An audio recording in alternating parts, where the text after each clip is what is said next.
Okay, so we have muted right now, everybody. That way, there won't be any interruptions during the actual speech, and we will unmute you again when it's time for you to take your oath, so that we can hear it and see you repeat the oath after the judge.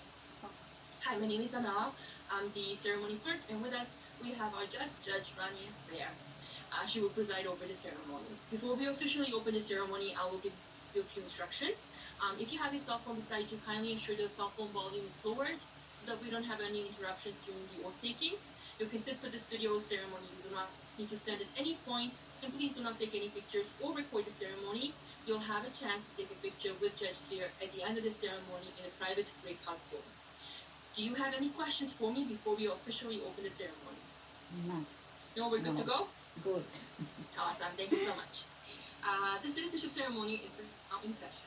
Judge Steer, in accordance with the provision of the Citizenship Act, it is my privilege to present to you 25 candidates for citizenship who have complied with the requirements of the Citizenship Act and are now ready to take the oath of citizenship, the final legal requirement to become a Canadian citizen. I now invite you to give your opening remarks, please. Thank you, Madam Clerk. Good afternoon and welcome to your citizenship ceremony. Bienvenue à votre cérémonie de citoyenneté. I would like to begin this ceremony with a territorial acknowledgement. Why do we take the time to do a territorial acknowledgement? It's a way of honoring the land on which our successes have been built, and the Indigenous people have been living on and caring for this land for thousands of years, as well as a long-standing protocol among Indigenous peoples that honors their spiritual connection to the land. Today, we offer it as an act towards reconciliation between non-Indigenous Canadians and the Indigenous peoples of Canada.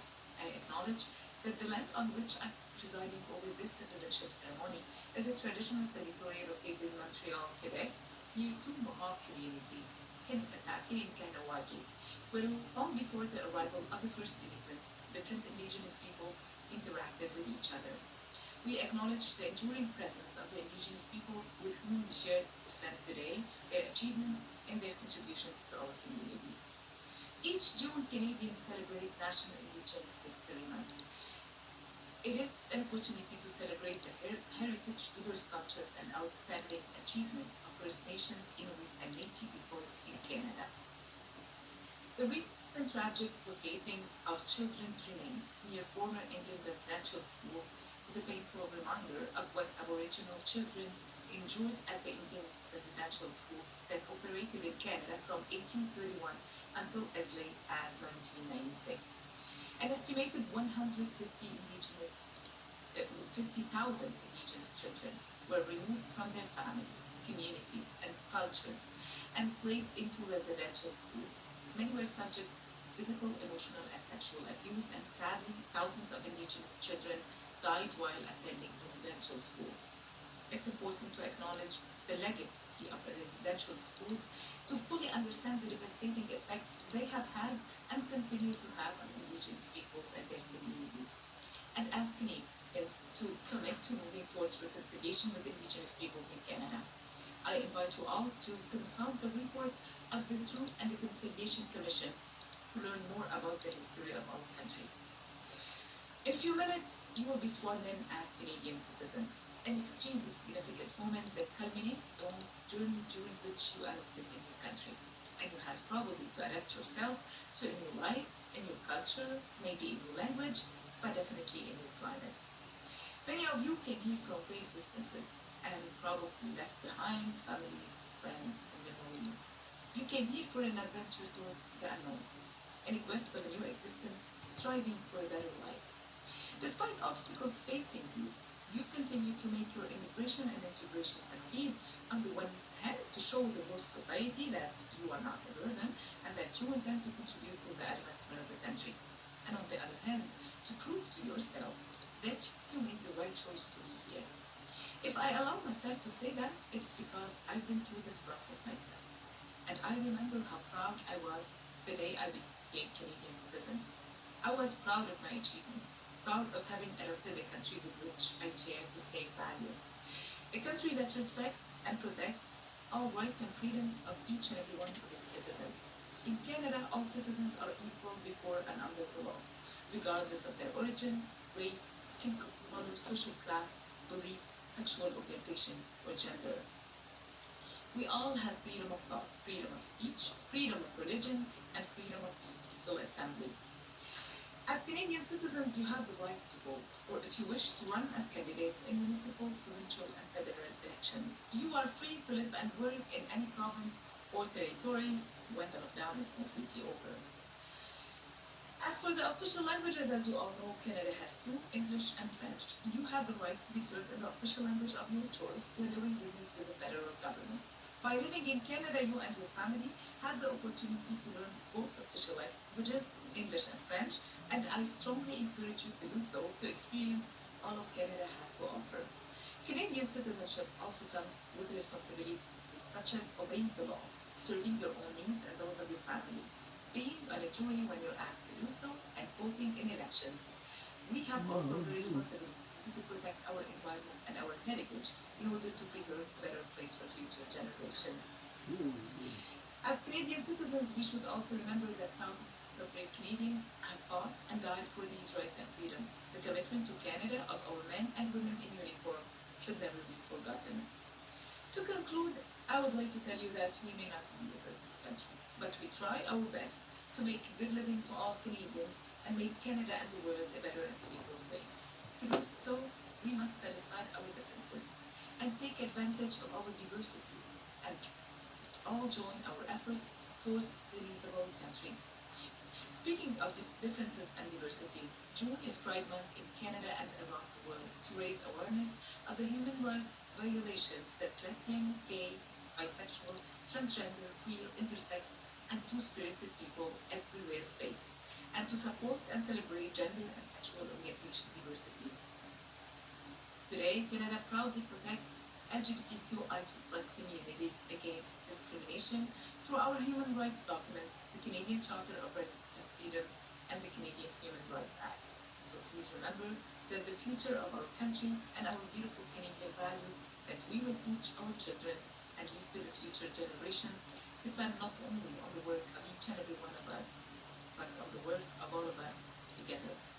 Before I give the floor over to the clerk of the ceremony to proceed with the instructions concerning the oath taking, I would like to mention that the wording of the oath of citizenship has been changed in response to call to action number 94 of the Truth and Reconciliation Commission of Canada.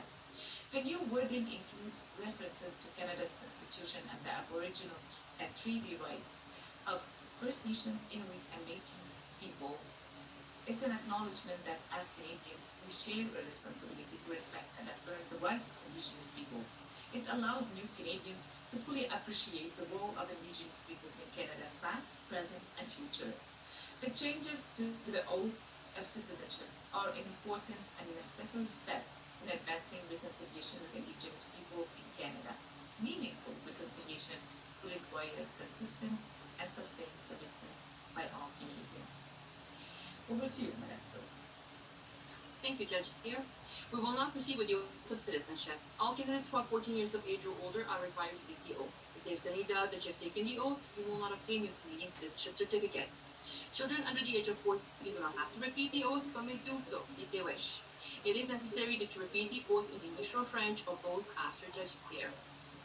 You are encouraged to repeat it in both languages as a symbolic gesture of your commitment to respect Canada's two official languages. Judge Steer will start by saying I swear, but you're welcome to say I swear or I affirm. That will be up to you. I will at this point put the actual oath in English and in French into the Zoom chat. You're more than welcome to follow it as um, or use it as a guide. Um, Before I ask you to raise your hand, I will just send a message to everybody and I will ask you to unmute yourself as we do have to hear you repeat the oath after Judge Steer. So kindly, room 11, I'm sending you a message, ma'am. You need to unmute yourself. Room 11. Can you do that for us? Perfect. Now everybody has been unmuted. Can you please raise your right hand? Thank you. Judge Steer, the candidates for citizenship are ready to repeat the oath of citizenship, please. Thank you, Madam Clerk. Would you please repeat after me? I swear I swear that I will be faithful that I will be faithful and bear true allegiance and bear true allegiance to Her Majesty to Her Majesty Queen Elizabeth Elizabeth II, Queen Elizabeth II, Queen Elizabeth Queen II, of Canada, Queen of Canada, her heirs and successors, their heirs and successors, and that I will faithfully observe and that I will faithfully observe the laws of Canada, the laws of Canada, including the Constitution, including the Constitution, which recognizes and affirms which recognizes and affirms the Aboriginal and treaty rights the Aboriginal and treaty rights of First Nations, Inuit, and Métis peoples,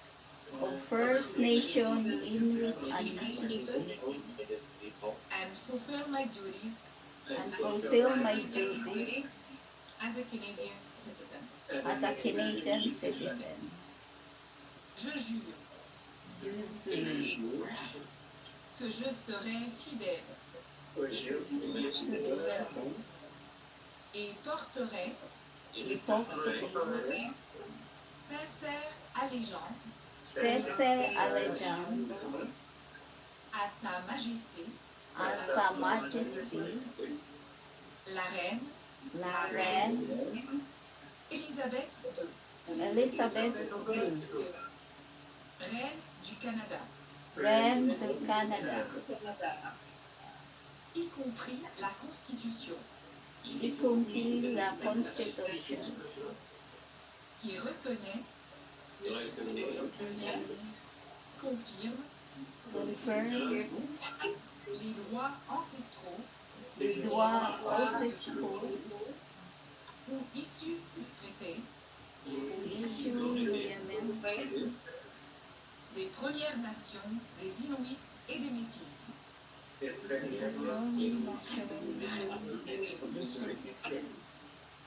et que je remplirai loyalement mes obligations les obligations de citoyen canadien. citoyens canadiens. Congratulations, everyone! Félicitations tout le monde! Congratulations! Bravo. very much. I am extremely honored to be the first to officially call you Canadian citizens. Bravo tout le monde! Congratulations! Merci beaucoup. From this moment, dear fellow Canadians, Canada counts on you as on all its citizens to set the table for the next ones. Because those who were here before us worked very hard to raise our country to the most respectable place. And they set the bar very high. Now it's up to us, the Canadian citizens, and you are among us, to think of the ways we can commit ourselves towards our country. Our contributions can be different and on several levels. Each of us is invited to contribute with his skills, his passions and experiences, by voting, by volunteering, by showing up and running for community boards and commissions. I invite you all to live your citizenship and to be active citizens by participating in representative democracy. And this will lead you to engagement and then to identification with your new country. The COVID-19 pandemic taught us to work together. It's an opportunity to dream better, to learn from our failures, to rebuild a fairer, more equal, and more united world. And if we are able to do it in times of crisis, it would be even better to do it also when things are going well. Dear fellow Canadians, I leave you now with my warmest wishes for a long, peaceful, and prosperous life in this, your chosen land. Congratulations and welcome to the great Canadian family. Bravo! Over to you, Madame Fleur. Thank you, Judge Spear. I'd also like to thank Judge Spear for everything she's done for us today. Please give her a round of applause. I know you're on mute, she can't hear you, but she can definitely see you. Thank you, Judge Spear, for everything you've done for us. The citizenship ceremony is now officially over, and you will be returning right now back to the breakout rooms that you were in earlier. We do know that you're in those breakout rooms, so please do not worry. Someone will come and see you. It might take a little bit of time, but please wait for us. We do have a few more important steps to complete with you, and once you are once everything has been done, then you'll have the option, of course, to take a picture with Judge Swear. Congratulations again on becoming Canadian citizens, and I hope you have the rest of day. You have a wonderful rest of the day. Jayash, can you please open the breakout rooms? Bye. Thank you.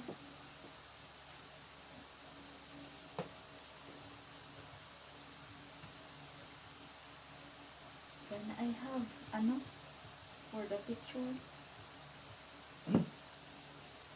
Mag-game. Yeah, just turn it off.